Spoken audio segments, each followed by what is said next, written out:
नमस्ते। अभी हम second clip की तरफ जा रहे हैं। ये सेकंड क्लिप में हम क्वेश्चन नंबर 51 से स्टार्ट करने वाले हैं। Standard time is defined as, answer है normal time plus allowances. Standard time की डेफिनेशन कैसी है? Normal time plus allowances. अब अलाउंसेस कौन कौन से होते हैं थोड़ा सा देखेंगे हम। अब थोड़ा इसमें दूसरे जो आंसर्स है उसके सिमिलर हमें लगते हैं। नॉर्मल टाइम बरोबर स्टैंडर्ड टाइम बरोबर normal time plus idle time plus allowances. अब यहाँ आइडल टाइम ऐड किया है। सी में दिया है normal time plus idle time और only normal time for an operation, none of the above. अभी यहाँ ये क्वेश्चन का आंसर जो है थोड़ा सा हम अगर सोचें, standard time is defined as normal time, the time which is required for production, plus allowances. Answer बाकी भी जो दूसरे दिए हैं हमें ये सिमिलर लगते हैं। अब इसका रीज़न क्या देखो, standard time normal time plus allowances में हम डिवाइड करते हैं।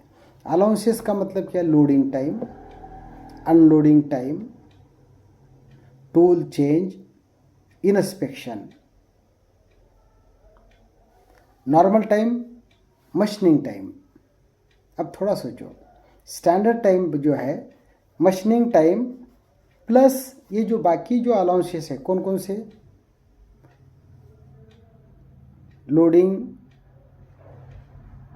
Unloading, tool change, inspection. अब इसमें जो है आंसर देते समय उन्होंने क्या किया है, पॉइंट बी में दिया है normal time plus idle time plus allowances. Idle time कौन सा? जब मशीन बंद है या हम खाना खा रहे तो इसमें ऐड होता नहीं। दूसरा है C, normal time plus idle time. Idle जो टाइम है स्टैंडर्ड टाइम के अंदर आता नहीं। नेक्स्ट क्वेश्चन इज 52 नंबर का क्वेश्चन है। Father of industrial engagement engineering is Gantt. Gantt नाम का जो साइंटिस्ट था इसको इंजीनियरिंग का फादर, इंडस्ट्रियल इंजीनियरिंग का फादर कहा जाता है। फादर का मतलब इसमें का एक मास्टर, दादा। दादा बोलते दादागिरी नहीं है, वडीलधारी माणूस, वडीलधारा व्यक्ती असा त्याचा अर्थ आहे। Father of engineering, industrial engineering है। अब उसमें दूसरे भी साइंटिस्ट का नाम आता है। अब ये अगर दिया तो हम उसको भी कभी कभी बाय मिस्टेक टिक करते हैं। जेक गिलबर्ट, इन्होंने भी काम किया है लेकिन एज कंपेयर टू ग्नैट कम है। Taylor, Newton, none of the above. अब थोड़ा सोचिए, इंडस्ट्रियल इंजीनियरिंग ये अगर नाम आया तो उसमें गिलबर्ट, टेलर, न्यूटन सभी छोड़ के खाली ग्नैट, ग्नैट नाम का जो साइंटिस्ट है, ग्नैट चार्ट है। हमने प्रोडक्शन में, हमने वर्क स्टडी में, मोशन स्टडी में, मेथड स्टडी में वो ग्नैट चार्ट्स यूज़ किए थे। अभी ये पॉइंट क्लियर हो गया होगा, क्योंकि ये पॉइंट के लिए अपना जो है ना 3 मिनट का टाइम लगा, लेकिन ये क्वेश्चन एग्ज़ाम में आया तो उसका 1 मार्क सॉलिड होना चाहिए। मीन्स 3 मिनट के पढ़ाई के अंदर ऐसे क्वेश्चन जो है ट्विस्टिंग क्वेश्चंस एग्ज़ाम में आते हैं और इसके 8-10 मार्क हमें कम से कम कवर करना बहुत इम्पोर्टेंट रहता है। Next question, the grouping of activities into organisational units is called departmentation. Answer क्या है? Grouping of activities into organisational units is called departmentation. अब इसका नेक्स्ट क्वेश्चन है 54, which of the following organisation is preferred in automobile industry. इसका answer है line and staff organisation. Automobile इंडस्ट्रीमध्ये उद्योगात line आणि स्टाफ ऑर्गनायझेशन वापरलं जाते। Next question 55.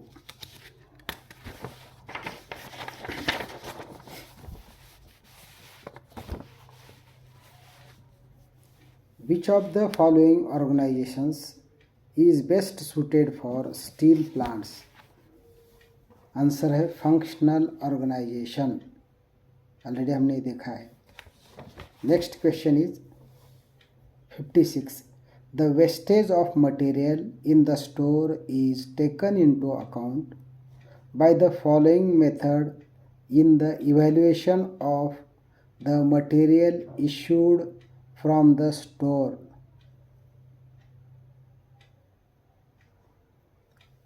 इसका आंसर है इनफ्लेटेड सिस्टम. क्वेश्चन क्या है? The wastage of material in the store is taken into account by the following method in the evaluation of material issued from the store. Inflated system. 57. Which of the following is independent of sales forecast? Productivity. ये जो है cells forecast के ऊपर या उसको related नहीं है. अब cells forecast को क्या क्या रिलेटेड है, अगर ये क्वेश्चन अगर आया तो inventory control, production planning, production control, capital budgeting, all these are related with sales forecast, but productivity is not related with forecast. ये पॉइंट थोड़ा सा टेक्निक के साथ से हमें आंसरिंग करना पड़ेगा. 58 question. GNAT charts are used for. GNAT charts काय के लिए यूज करते हैं? प्रोडक्शन शेड्यूल के लिए करते हैं. अगर इसमें दूसरे आंसर अगर देखिए, प्रोडक्शन शेड्यूल छोड़ के forecasting sales, scheduling and routing, linear programming, none of the above. अभी इसमें क्या होता है, रीड करते समय क्वेश्चन का पर्टिकुलर आंसर पाठ ही करना पड़ेगा. GNAT charts are used for production schedules. 59. Inventory management consists of. इसमें 3 आंसर दिया है. Inventory management consists of all of the above जो है उसका आंसर है, लेकिन कौन कौन से है देखो. Effective running of stores. Store अगर इफेक्टिवली रन हो गया तो इन्वेंट्री का मैनेजमेंट अच्छी तरह से होता है. लगने वाले पार्ट्स अवेलेबल होना चाहिए और एक्स्ट्रा कम ज़रूरत वाले पार्ट्स थोड़ा लिमिट में होना चाहिए. मीन्स इन्वेंट्री जो है सबसे इम्पोर्टेंट इसके ऊपर डिपेंड करता है. State of merchandise, methods of strong end maintenance ETC. ये दूसरा, इसका मतलब क्या है? इन्वेंट्री मैनेजमेंट कंसिस्ट ऑफ, क्या कंसिस्ट करता है? State of merchandise, methods of strong end maintenance ETC. End third one is stock control system.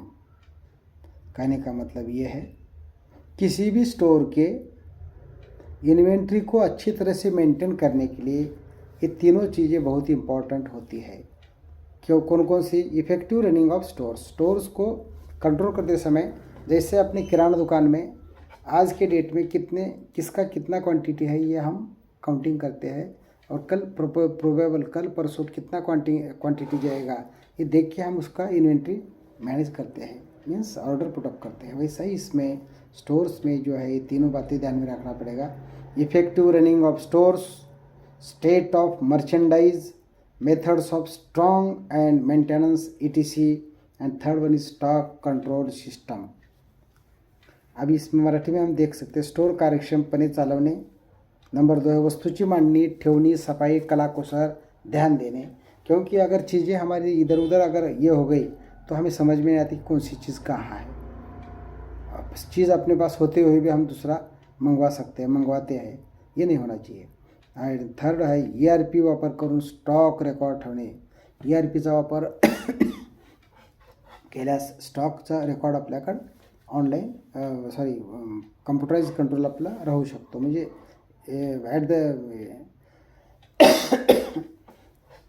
at any time you can check the inventory. Okay, next one. GNAT charts provide information about production schedule. 3 वेळेस हा प्रश्न आलेला आहे. ग्नॅट चार्टला production शेड्यूलचं हे करण्यासाठी आहे. मग आता प्रश्न येतो की हे प्रश्न रिपीट झाला म्हणजे ह्याच्यासोबत जे उरलेले 3 पर्याय आहेत ते तेच आहेत का? नाही, ते पर्याय वेगवेगळे आहेत. म्हणजे प्रोडक्शन म्हणजे तिन्ही प्रश्नाच्या उत्तरामध्ये प्रोडक्शन शेड्यूल हे त्याचं कंपल्सरी तिथं राहिलेलं आहे, पण त्याला लागून 3 जे उत्तरं दुसरे आहेत की जे आपल्याला जवळचे वाटतील आणि त्याचं आपण उत्तर तसं लिहू, म्हणून हा प्रश्न 2-3 वेळेस वेगवेगळ्या पर्यायाच्या सोबत ह्या पर्यायाला जोडून दिलेले आहेत. Gantt charts provide information about production schedule. आता ह्याच्यामध्ये ABCDE का दिले? Break even point analysis, material handling layout, determining selling price, value analysis. या प्रश्नात हे 4 सबसिडी त्याच्यासोबत दिलेले आहेत, पण आपलं मूळ जे आन्सर आहे प्रोडक्शन शेड्यूलसाठी ग्नॅट चार्ट वापरला जातो. ह्याच्यासोबत कोणी जरी दुसरा आला तर त्याला आपल्याला प्रोडक्शन शेड्यूलच त्याच्यासोबत उत्तर बरोबर दाखवून निघून जातो. Next one 61 question number. Inventory control in production planning and control AIIMS at acceptable customer service at low capital investment in inventory. Inventory control in production planning and control aims at acceptable customer service at low capital investment in inventory. हे उत्तर आहे. Question next question.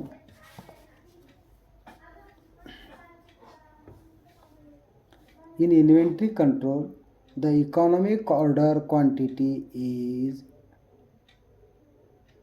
EOQ is optimum lot size. Inventory कंट्रोलमध्ये economic order quantity EOQ हे काय आहे तर optimum lot size. लॉटचा size जो आहे तो कसा ठेवायचा? एका लॉटमध्ये 100 वस्तू मागवायच्या का 200 मागवायच्या का 10 मागवायच्या, हे तुमच्या इकॉनॉमिक ऑर्डर क्वांटिटीवरून ठरलेलं असतं. आपण बघतो किराणा दुकानाचं उदाहरणाला खूप छान उदाहरण सूट होऊ शकते की किराणा दुकानदार आपल्या एरियातल्या कस्टमर त्यांचे डिमांड्स आणि लागणाऱ्या त्या प्रॉडक्टची क्वांटिटी किती, इकॉनॉमिक ऑर्डर क्वांटिटी किती आपण पुटअप करायची हो तो बरोबर डिसाईड करतो आणि त्यानुसारच ते ऑर्डर पुटअप करतो. ज्याचं डिमांड जास्त त्याची क्वांटिटी साईज मोठा, EOQ मोठा असतो.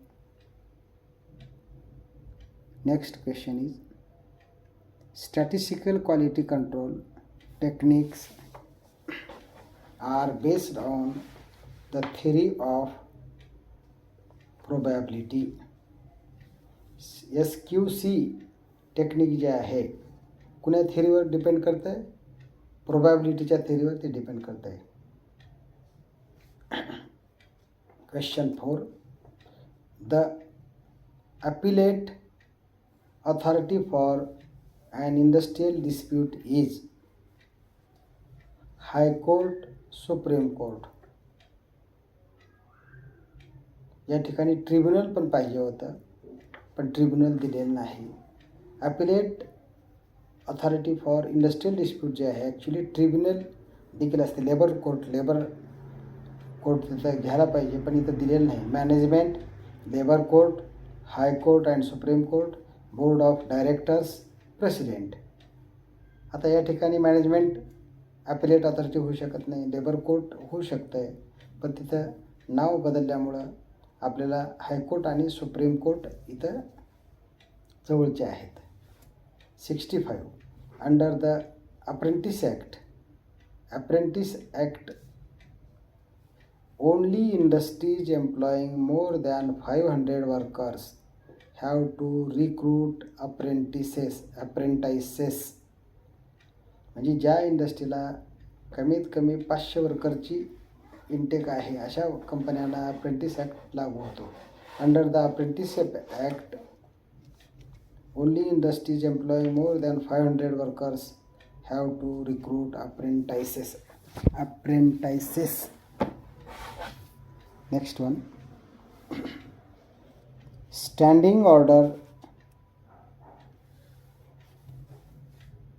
which are statutory are applicable to all industries employing more than 100 workers. ह्याचा अर्थ असा आहे, standing orders which are statutory, STATUTOR statutory are applicable to all industries employing more than 100 workers. हे उत्तर आहे. आता वरील काय दिलेलं आहे, ऑल इंडस्ट्रीज म्हणून दिलेलं आहे. All process industries and thermal power plants, only major industries, only key industries. आता या ठिकाणी आपल्याला परफेक्ट आन्सर देणं गरजेचं आहे. All industries employing more than 100 workers हेच उत्तर आहे. कधी कधी त्या ठिकाणी 50 वर्कर करतात, मोर दॅन 50 वर्कर करतात. 50 वर्कर्स आणि 100 वर्कर्समध्ये जे गॅप आहे तो गॅप तिथं कन्सिडर केला जात नाही. किंवा मोर दॅन 200 वर्कर्स करतात, म्हणजे 100 ते 200 मधले वर्कर असलेल्या कंपन्याला देखील मग इथं बायपास करायची वेळ येते. तर इथलं उत्तर आहे 100 वर्करपेक्षा जास्त वर्कर असेल तर हे रूल लागू होतो. 67, apprentice sampling is widely use in acceptance sampling is widely used in mass production.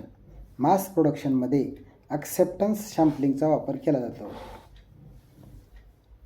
Batch प्रोडक्शनमध्ये केलं जात नाही, जॉबमध्ये केलं जात नाही, फक्त मास प्रोडक्शनमध्ये केलं जाते. आता ॲक्सेप्टन्स सॅम्पलिंग आपल्याला माहीत आहे.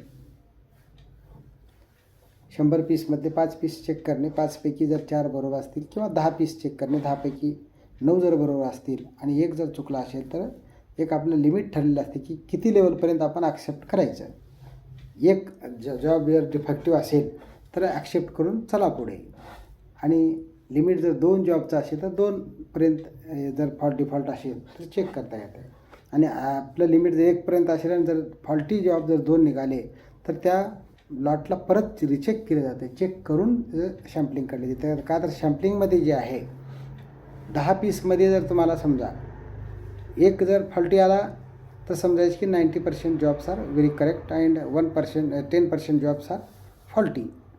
पण यात कधी काय होतं, सॅम्पलिंग मेथडमध्ये कसं होते कधी कधी की एखाद्या वेळेस एखाद्या जॉब लॉटमध्ये एकही जॉब फॉल्टी नाही 10च्या ह्याच्यामध्ये, तर आपण समजणार की 100% जॉब प्रोडक्शन गुड आहे. कधी कधी चुकून 3 जॉब 2 जॉब चुकीचे म्हणजे फॉल्टी येऊ शकतात त्या शॅम्पलमध्ये. मग त्या शॅम्पलवरून आपल्याला जर 3 जॉब मिळाले तर आपण समजायचे की संपूर्ण लॉटच 100-200 पीसचा जर फॉल्टी आहे सगळे धरला तर त्याला पुन्हा रिइन्स्पेक्शन म्हणजे पीस टू पीस इन्स्पेक्शन करणं गरजेचं असते. ओके, चला पुढे. The technique of value analysis can be applied to, आता ह्याचं उत्तर आहे एनी आयटमला, कुणाही आयटमला ह्याला अप्लाय केलं जाते. आता उत्तर असं आहे बघा, the technique of value analysis can be applied to. Value अनालिसिसची टेक्निक कशाला अप्लाय केलं जाते, complicated items only, simple items only, crash programme items only, cost consciousness items only. आता उत्तर आहे एनी आयटम, म्हणजे कुठल्याही ह्याला व्हॅल्यू अनालिसिस अप्लाय केलं जाऊ शकतं आहे.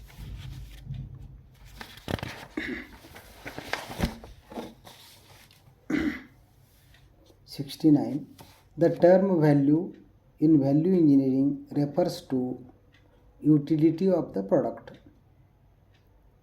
The term value in value analysis engineering refers to utility of the product. 70, question number 70 जे आहे, value engineering aims at finding out major function of the atom and accomplishing the same at least cost without change quality. याचा अर्थ असा होतो, value engineering aims at finding out the major functions of the ITEM atom and accomplishing the same at least cost without change quality. 71, in the perpetual inventory control the material is checked when it reaches it's minimum value. त्याचा अर्थ काय होतो? In परपेच्युअल inventory control the material is checked when it reaches it's minimum value.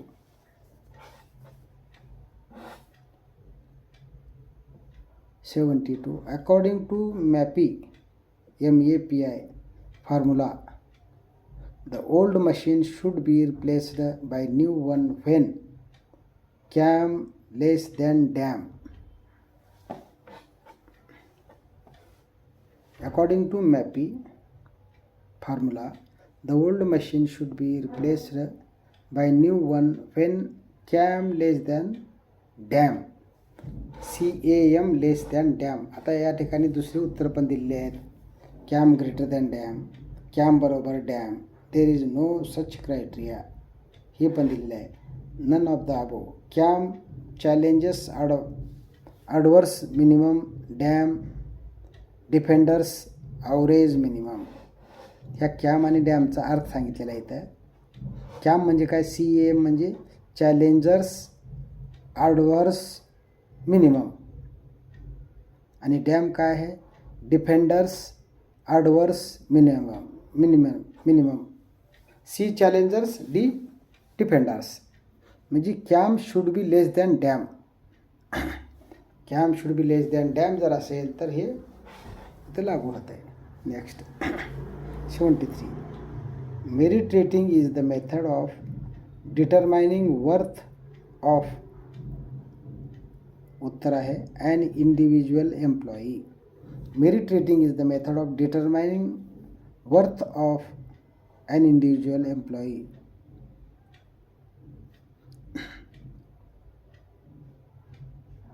Material handling and plant location is analysed by activity chart. Material handling and plant location is analysed by activity chart. Works cost implies primary cost plus factory expenses. Works cost ला आपल्याला explain करताना असं explain करावं लागेल. Works cost बरोबर primary cost plus factory expenses. Primary cost plus factory एक्सपेन्सेसमध्ये बघा, primary cost म्हणजे मूळ किंमत किंवा प्राथमिक खर्च, आणि फॅक्टरी एक्सपेन्सेस म्हणजे अदर एक्सपेन्सेस. इतर खर्च कोणते येतील? मग लाईट आहे, मेंटेनन्स आहे, मशीनचा घसारा आहे, कामगार, सोयीसुविधा आहेत, त्याचे चहा पाणी, त्याचे जे फॅसिलिटीज आहेत, ह्याला आपण फॅक्टरी एक्सपेन्सेसमध्ये कन्सिडर करतो. म्हणून works cost employs primary cost plus factory expenses.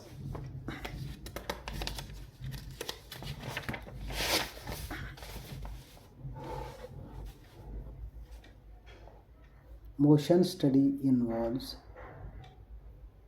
analysis of actions of operator. Motion study जे आहेत ना, याच्यामध्ये ऑपरेटरचे ॲक्शन्स, त्याची मोशन्स कन्सिडर केली जाते, त्याचं अनालिसिस केलं जातं आहे. 77. Standard of time as compared to normal time is greater. याचा अर्थ काय? Standard time as compared to normal time is greater. बरोबर ना? स्टँडर्ड टाईम हा नॉर्मल टाईमपेक्षा जास्त असतोच ना.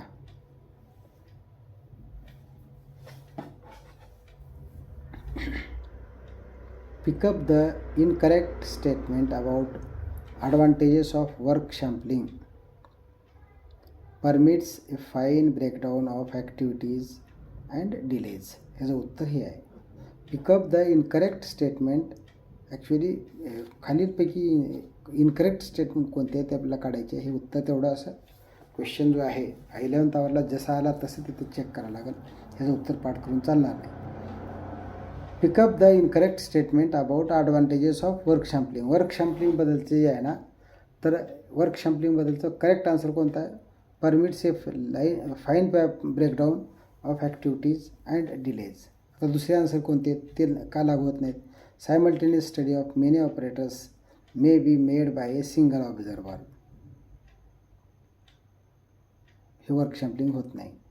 Calculations are easier method is economical and less time consuming. हे बी होत नाही. No time measuring device are generally needed. Work सॅम्पलिंगमध्ये काय आपल्याला तुम्हाला का चेक करावं होतं हे करता येत नाही. As per operators are not watched for long periods. Chances of obtaining misleading routines are less. म्हणजे वर्क सॅम्पलिंग तुम्हाला फाइंड आउट जर करायचं असेल, permits a fine breakdown of activities and delays. हे उत्तर आहे. 79. In which of the following layouts that lines need to be balanced? Product लेआउटमध्ये line balance केली पाहिजे. प्रोसेस लेआउटमध्ये काय असतंय?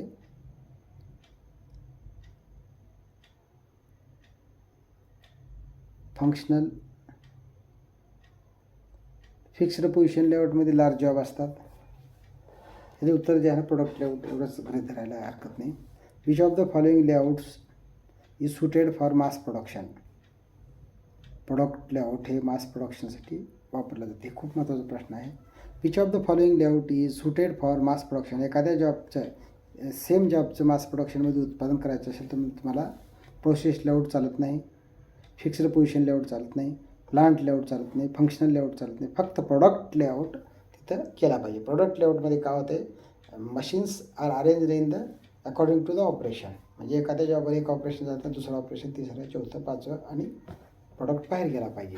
प्रॉडक्ट लेआउट खूप महत्त्वाचं आहे. म्हणजे व्हरायटीच्या मशीन्स सिस्टमॅटिकली अरेंज करून मास प्रोडक्शन काढलं जाते. Which of the following layout is suited for job production. Job प्रोडक्शनसाठी खाली कोणतं लेआउट? Process layout. जॉब प्रोडक्शनसाठी प्रोसेस लेआउट वापरलं जाते. म्हणजे एकाच प्रकारची जॉब 1000, 2000, 4000 एकच ऑपरेशन आहे तर तिथं प्रोसेस लेआउट वापरून एक प्रोसेस पूर्ण केली जाते. 82. The employees provident fund act is applicable to the industries notified by government. शासनाने पुरस्कृत केलेल्या कंपन्यांना हे EPF एम्प्लॉईज प्रोव्हिडंट फंड लागू होतं आहे. आता होत नाही कोणाला? The employees provident fund act is applicable to all industries म्हटले नाही. All industries other than small and medium industries, volunteers आणि मेजर इंडस्ट्रीज म्हटले. पण उत्तर काय आहे? The industries notified by government. गव्हर्मेंटनं पुरस्कृत केलेल्या कंपन्यांना हे लागू होते. मोठी इंडस्ट्री असली काय, छोटी असली काय, ते रूल्स चेंज होतात. Question number 83. The amount deducted from the salary of the worker towards employees provident fund is deposited in the account of worker with provident fund commissioner. आता यात उत्तर का दिले ना? The amount deducted from the salary of the worker towards EPF employees provident fund बँकेत जमा केले जाते. Credited in reserve bank, deposited in national bank, deposited in post office, deposited in the account of worker. वर्करच्या ह्याच्यात केलं जात नाही तर ते deposited in the account of workers provident fund commissioner. Next question. आता आपण फक्त 2 क्वेश्चन घेऊया. The deductions for employee provident fund starts after 240 days of joining of the service. 240 दिवसाच्या नंतर PF स्टार्ट होत आहे. Father of the time study was FW Taylor. या ठिकाणी आणखी काही क्वेश्चन आहेत पण या ठिकाणी आपण इथं स्टॉप करूया.